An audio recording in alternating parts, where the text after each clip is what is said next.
Oh, happy Sunday, all. Speaking of happy, I'm definitely in my happy place. Hunter and I recently returned from a trip out west pheasant hunting. He got home Sunday night. We left Monday morning. We were gone.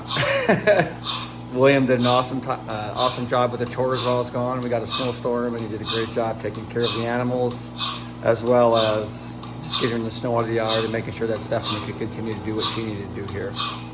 So, before I forget, I would be remiss if I didn't say happy 20th birthday to Haley. You know, when I think about Haley, so many feelings come to the top. There's so many feelings of pride and love and joy. And then there's also all these feelings of regret. If I could do it again. You know, specifically I mentioned about how when I retired, she was 12 and she had lived in 8 different homes, and there's a ton of good in all of that, meaning that we moved and resiliency, and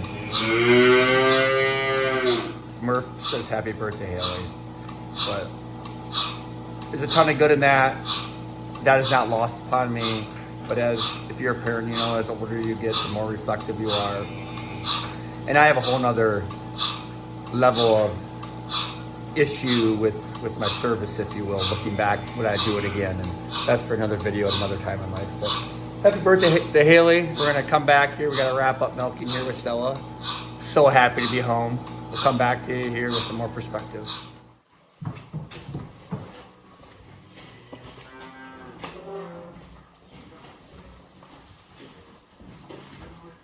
Murphy, good morning. Hey Daisy, good morning.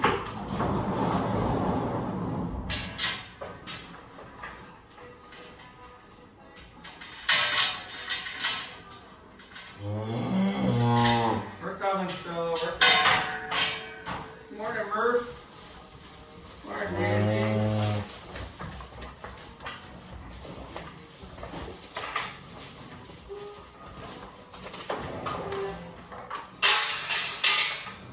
Second helping, Stella.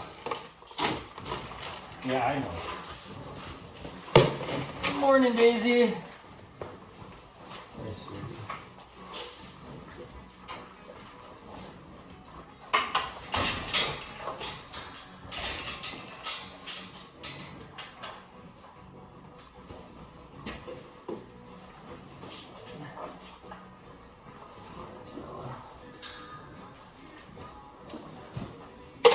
So, you know, when I think about, you know, sort of, you know, kind of going back to a little intermission, if you will, you know, on Haley, it's her birthday, and, you know, a lot of the positives and the negatives, if we have to label them as such, for the pros and cons of raising a child in the military. You know, I think that's for another time, but to kind of tie it together with, you know, kind of the chaos that you see in my life with the chickens and the sheep and the pigs and the cows. And again, it's my first video since first farm video since I announced Kyle coming to the farm. Which, I mean, what a husband am I to get Stephanie a cow, well, technically a steer, for Christmas to her. Like, I mean, I honestly think I was already in the running for husband of the year, but I'm pretty sure it's a shoe thing at this point. Shoe in, I should say. But why this chaos? And you know, I could kind of get, you know, a little emotional about it. I'm going to do my best. I've kind of talked myself into not getting emotional today.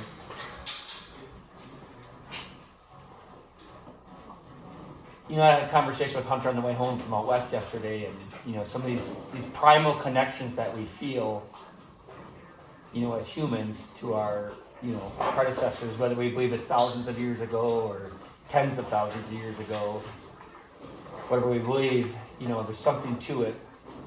And for me, at the end of the day, when I look at my chaotic life, and, you know, those are all self-inflicted gunshot wounds of chaos, if you will, those are my choices.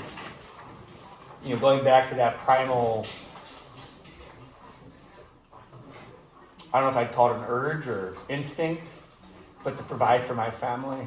So we have to be honest though, right? Let's be honest. Like, I don't have to do this to provide food for my family. I don't have to do this to provide quality of food for my family. There's plenty of other people doing this as well that I could get that food from.